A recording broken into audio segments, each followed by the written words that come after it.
نئی فیکٹریز میرے خیال میں کل پرسوں پرائم منسٹر صاحب جا رہے ہیں, 4 فیکٹری, 3 سیمنٹ اور 1 پیپر مل صرف چکوال ڈسٹرکٹ میں لگ رہے ہیں. 4 آپ کی گاڑیوں کی جو مینوفیکچر ہے وہ 3 پہلے 1 شفٹ میں ہوتی تھی, اب 3 شفٹ میں چل رہی ہیں. آپ کی موٹر سائیکلیں جو بک رہی ہیں وہ 300% زیادہ بک رہی ہیں, گاؤں میں بک رہی ہیں, رورل ایریاز میں. خریدار گاؤں والا آدمی ہے. آپ کسی گاؤں میں جائیں جس کے پاس سائیکل تھی اب موٹر سائیکل چلا رہا ہے. تو سوال یہ ہے کہ غربت, نوکریاں بڑھ رہی ہیں. آپ آج کو کنسٹرکشن میں جائیں, آپ اسکلڈ لیبر آپ کو نہیں ملے گا, تمام امپلائڈ ہیں. آپ ٹیلی کمیونیکیشن میں جائیں, آپ کو ٹیلی کمیونیکیشن انجینئر سب یہ جو نئے آئے ہیں یہ ایک دوسرے سے کشمکش میں ہیں کھینچنے کی, اویلیبل نہیں ہے, لوگ اویلیبل نہیں ہیں. آپ کسی انڈسٹری کے پاس جائیں, چاہے اسپورٹس انڈسٹری, چاہے آپ surgical instruments, engineer sector, engineering sector, تمام جتنی بھی آپ کی انڈسٹری ہے it is booming at the moment. اور جب یہ انڈسٹری چل رہی ہے تو نوکریاں ملی ہوئی ہیں. نوکریاں اسی لیے, انڈسٹری اسی لیے چل رہی ہے کیونکہ نوکریاں ملی ہوئی ہیں. تو نوکریوں میں, بے روزگاری میں شیورلی کمی آئی ہے.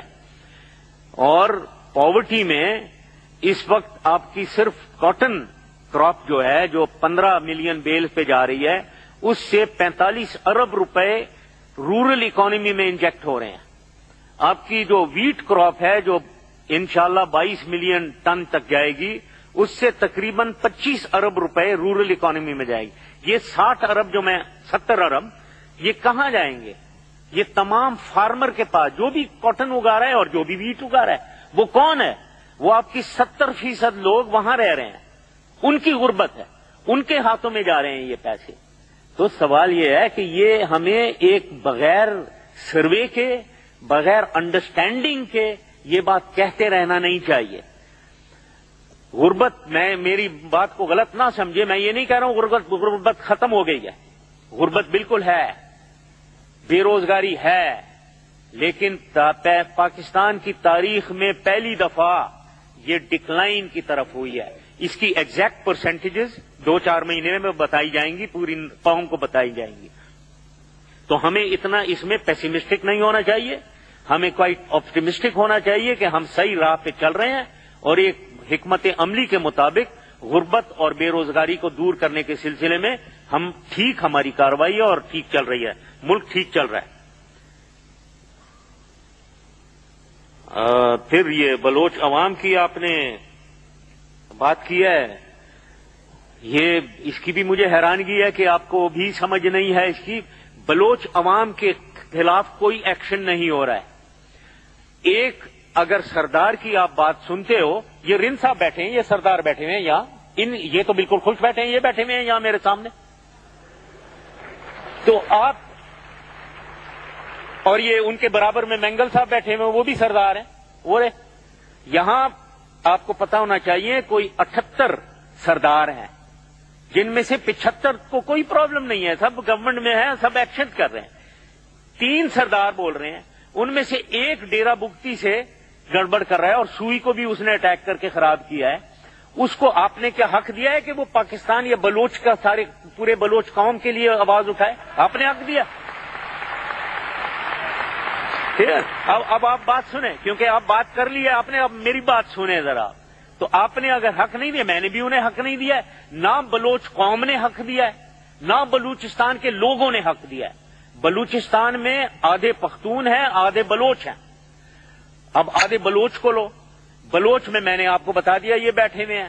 تو ایک ڈیرا بگٹی میں جس کی پاپولیشن میرے خیال میں 1 لاکھ بھی نہیں ہے, ادھر سے ایک آدمی اگر اٹھ کر نیشن کو کی رٹ کو چیلنج کرتا ہے, کیا اس کے خلاف بولنا چاہیے یا اس کے حق میں بولنا چاہیے؟ تو ان باتوں میں اپنے دماغ سے کنفیوژن ہٹائیں, اس دماغ سے کنفیوژن ہٹائیں اور چیزوں کی صحیح سمجھ رکھیں. صحیح سمجھ یہ ہے کہ کوئی ملک نہیں چل سکتا ٹھیک اگر رٹ آف دا گورنمنٹ نہیں چلے گی. رٹ آف دا گورنمنٹ کہیں بھی چیلنج ہوگا تو وہ ملک نہیں چل سکتا. افغانستان کی آپ ایگزامپل لیں, افغانستان کا پرابلم کیا ہے؟ وارلارڈزم.